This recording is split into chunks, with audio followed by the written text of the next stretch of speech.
पूजा पाठ, कर्मकांड, ज्योतिष सीखने एवं सनातन धर्म से संबंधित वास्तु शास्त्र, जंत्र मंत्र, तंत्र, शास्त्रोक्त ज्ञान प्राप्त करने के लिए जुड़े हमारे इस चैनल से।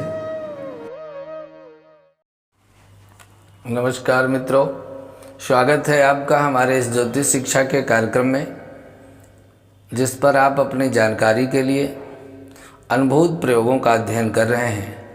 मित्रों, वर्तमान में गोचर ग्रहों का राशि परिवर्तन सामाजिक रूप से प्रत्येक व्यक्ति के लिए, प्रत्येक राशि के लिए अत्यंत संघर्षशील है। इसलिए इस मार्च और अप्रैल माह के दौरान आप विशेष सावधानी पूर्वक किसी भी तरह का लेन देन, अनुबंध, भूमि खरीदना, वाहन लेना, एग्रीमेंट करना या किसी भी तरह के धन के लेन देन में विशेष सावधानी रखने की आवश्यकता है। अन्यथा की स्थिति में कहीं आपको किसी कारणवश कोई बाधा, कोई व्यवधान, कोई अवरोध उत्पन्न हो।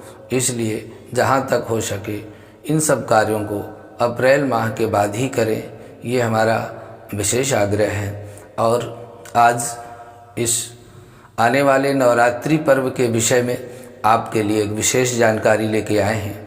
विशेष करके हम लोग नवरात्रि में पूजन के लिए सर्वप्रथम घट स्थापन करते हैं। कलश की स्थापना जो शास्त्रोक्त विधि से बताई गई है, उसका महत्व भी बहुत ही है, क्योंकि हमारे जीवन के सुख और शांति के प्रदाता हैं वरुण देव, और वरुण की स्थापना के बिना कोई भी कर्मकांड अधूरा माना जाता है।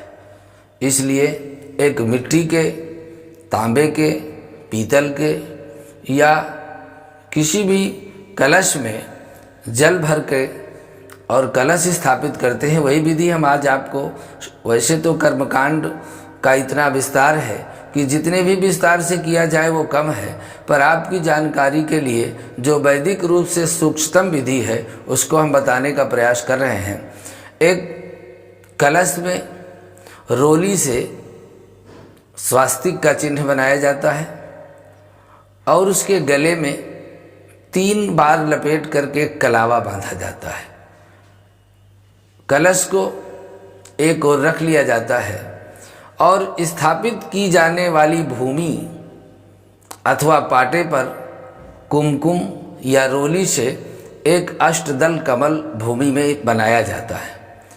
उसके पश्चात में उसके ऊपर एक मृत्तिका का ढेर लगाया जाता है। कहते हैं कि धान्योपरि कलशम निधाय, धान्य के ऊपर ही कलश रखा जाता है। तो अष्टदल कमल पृथ्वी पर बनावें, उसके ऊपर मिट्टी में गेहूं और जौ दोनों मिला करके और मिट्टी मिला दें और उसका एक चौखट ढेर बना दें और उसके ऊपर फिर कलश की स्थापना करें। कैसे करें? तो भूमि का स्पर्श करें अपने हाथ से और भूमि का स्पर्श करके ओम भूरसी भूमरसी दितरसी विश्वस्य धाया विश्वस्य भुवनस्य धत्रीं पृथिवीं यक्ष पृथिवीग्माहिग्वंसी पृथिव्यै नमः। यह मंत्र भूमि को स्पर्श करके और उसमें जौ, गेहूं या सप्त धान्य बिखेर देना है। जब धान्य को बिखेरें तो इस मंत्र का उच्चारण करें। ओम धान्यमसधिनिहु देवान् प्राणायत्वा दानायत्वा व्यानायत्वा दीर्घामनु प्रसिद्धिमायुखे दान देवो वह शविता हिरण्यपाणि प्रतिगृह्णात्वा छिद्रेण पाणिनां चक्षुषे त्वां महीनां पयोषिः। इस मंत्र से धान्य पर निम्नलिखित मंत्र पढ़ करके कलश की स्थापना करें, अर्थात उस धान्य के ऊपर कलश रखें। कलश स्थापन पर यह मंत्र पढ़ें।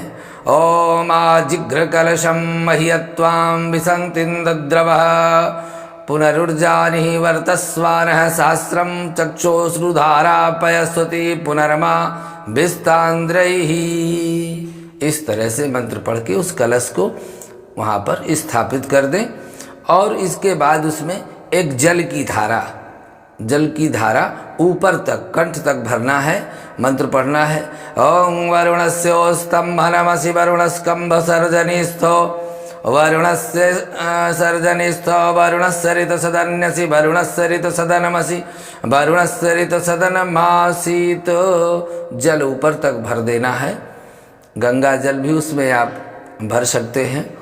इसके बाद उस जल से वेष्टित करने के बाद उस कलश में थोड़ा चंदन जल के ऊपर डालना है। मंत्र पढ़ना है, ओं त्वां गंधर्वाखनस्त्वां इंद्रस्त्वां बृहस्पतिः त्वामोखदे सोमो राजा विद्वान यक्ष्मादमुच्यत।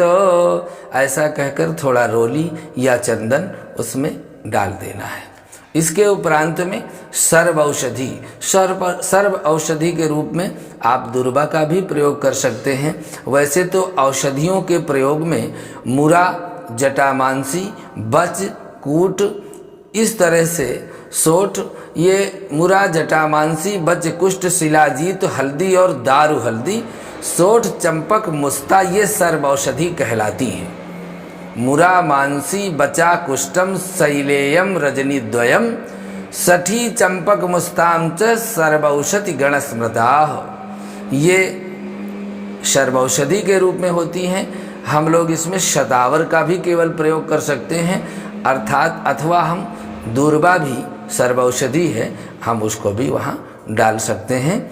इस तरह से औषधि का प्रयोग करें। इसके उपरांत कलश में औषधि डालते समय यह मंत्र पढ़ें, ओं या औषधि पूर्वा जाता देवभ्यस्त्रियुगम पुरा मनैनु बभ्रूणामहं गं शतं धामानि सप्त च।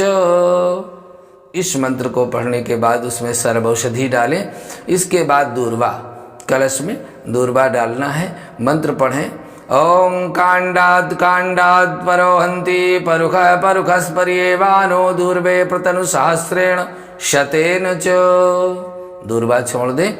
इसके पश्चात पंच पल्लव, प्रायः यदि सभी क्षेत्रों में पंच पल्लव का भाव है तो केवल आम्र पल्लव भी आप रख सकते हैं। वैसे पंच पल्लव में बरगद, गूलर, पीपल, पाकड़ और आम, ये 5 पत्ते पंच पल्लव कहलाते हैं। तो पांचों पत्तों की जो डाल की अंतिम टहनी होती है, कोमल पत्तों की पुंज जिसको कहते हैं, वो 5 पुंज उसमें रखे जाते हैं। यदि नहीं मिलते हैं तो आप केवल आम्र का ही पल्लव रख सकते हैं। मंत्र पढ़ना है, ओं स्वस्ते नो निखदनम पर्णे वो वसतिस्कृता गोभाज इसकिलासत वतस्तनवत पूरुखम। इस तरह से मंत्र पढ़ करके पंच पल्लव रख देना है। इसके बाद कलश में कुश, जिसको पवित्री कहते हैं, उस कुशा को उसमें थोड़ा सा डालना है। ओं पवित्रे स्थो वैष्णव्यो सवितुर्वः प्रसव उत्पुनाम्यच्छिद्रेण पवित्रेण सूर्यस्य रश्मिभिः तस्य ते पवित्र पते पवित्र पूतस्य यत्कामः पुणे तक्षके अम्मा। ऐसा कह करके थोड़ा कुशा एक डाली उसमें डाल देना है। इसके पश्चात में सप्तमृत्तिका, सप्तमृत्तिका बाजार में भी मिलती है। यदि सप्तमृत्तिका नहीं मिल रही है तो आप ये साधारण मृत्तिका भी उसमें डाल सकते हैं। वैसे सप्तमृत्तिका में कहा गया है कि अस्वस्थानाद गजस्थानाद वाल्मीकास्तमुदाधृतात् राजद्वाराच्च गोष्ठाश्च मृदमानी निक्षिपेत। अर्थात घोड़शाल जहाँ घोड़े रहते हैं, हाथीशाल जहाँ हाथी रहते हैं, सांप की बाबी दीमक जहाँ लगती है, नदियों के संगम, तालाब, राज दरबार अर्थात न्यायालय, कचहरी और गौशाला, इन 7 स्थानों की मृत्तिका को सप्त मृत्तिका कहते हैं। तो उस सप्त मृत्तिका को उसमें डालना है कलश में। ओम श्योना पृथ्वी नो भवा रक्षरा निवेशनी यक्षानः शर्म सप्रथाः। इस तरह से सप्त मृत्तिका डालने के उपरांत में कलश में एक सुपारी, जिसको पुंगी फल कहते हैं, पुंगी फल डालना है। ओं या फल निर्याय फला अपुष्पायाश्च पुष्पणी बृहस्पतिर्प्रशोसास्तुनो मुंचन्तग्वं हसः। इससे पुंगी फल डाल देंगे। इसके बाद पंचरत्न। पंचरत्न क्या है? पंचरत्न में तो 5 प्रकार के रत्न आते हैं। उन रत्नों का नाम है कनकम, कुलिशम, मुक्ता, पद्मरागम च नीलकम। एतानि पंचरत्नानि सर्व कार्येषु योजयेत्। अर्थात सोना, हीरा, मोती, पद्मराग और नीलम, ये 5 जो है पंचरत्न कहे गए हैं। प्रायः यदि इनकी उपलब्धता ना हो तो एक सिक्का तांबे का, पीतल का, या यही सिक्का जो प्रचलन में मुद्रा के रूप में है, आप इसको भी उसमें डाल सकते हैं। मंत्र पढ़ना है, ओम परिवाजपति कविरग्निहर्व्यान्यक्रमीत दधद्रव्याणि दाखुके। ऐसा कह करके पंचरत्न डाल देना है और कलश में द्रव्य डालना है, रुपया डालना है, जो सिक्के के रूप में प्रचलन मुद्रा है वर्तमान में। मंत्र है, ओम हिरण्यगर्भः समवर्तताग्रे भूतस्य जातः पतिरेक आसीत् सदाधार पृथ्वीं द्यामुते मां कस्मै देवाय हविखा विधेमो। ऐसा कह करके उसमें डाल देना है। फिर एक लाल वस्त्र उस कलश में चारों तरफ से वेष्टित करना है। मंत्र है, ओम सुजातो ज्योतिकां सह सर्म वरूथमा सदस्त्वः वासो अग्ने विश्वरूपग्वं वयस्य विभावसो। ऐसा कह करके उसको वस्त्र से वेष्टित कर देना है कलश को।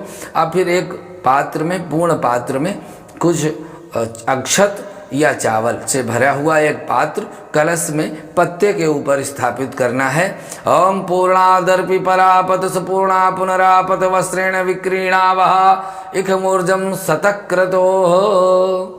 चावल से भरे पूर्ण पात्र को कलश पर स्थापित करें और उस पर लाल कपड़ा लपेटकर नारियल में इस मंत्र से उस नारियल को उस धान्य के ऊपर, अनाज के ऊपर, चावल के ऊपर रखें।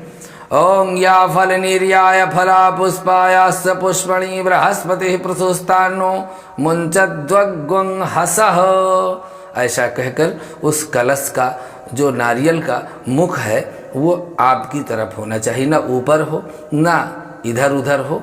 यह विशेष सावधानी रखनी है। कलश में रखे हुए नारियल का मुंह यजमान की तरफ होना चाहिए।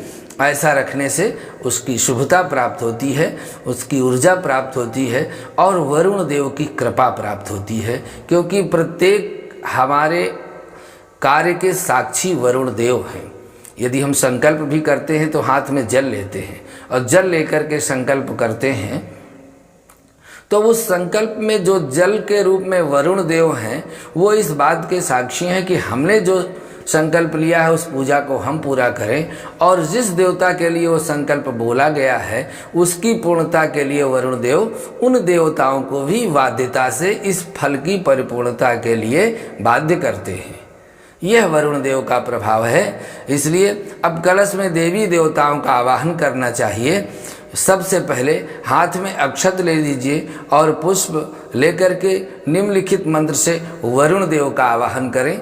बाएं हाथ में अक्षत लेकर दाहिने हाथ से आप कलश में 2 दाना डाल करके ओम तत्वायामि ब्रह्मणा बंधमानस्तदा शास्त्रे यजमानो हविर्भिः अहेडमानो वरुणेह बोधसृषग्वं शमान आयुः प्रमोखी यस्मिन् कलशे वरुणं सांगं सपरिवारं सायुधं सशक्तिं आवाहयामि। ऐसा कहकर के 2 दाना चावल उसमें डाल देना है। कहना है ओम भूर्भुवः स्वः भो वरुण इहागच्छ इह तिष्ठ स्थापयामि पूजयामि मम पूजा ग्रहण ओम अपाम्पते वरुणाय नमः।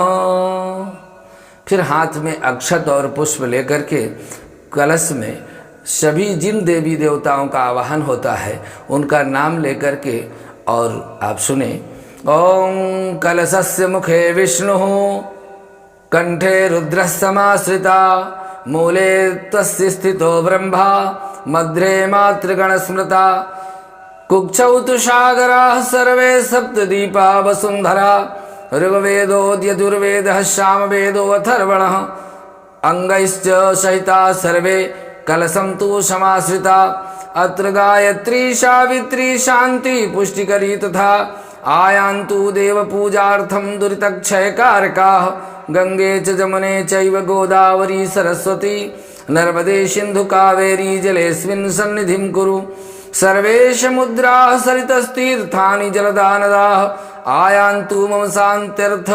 दुरितक्षयकारकाः।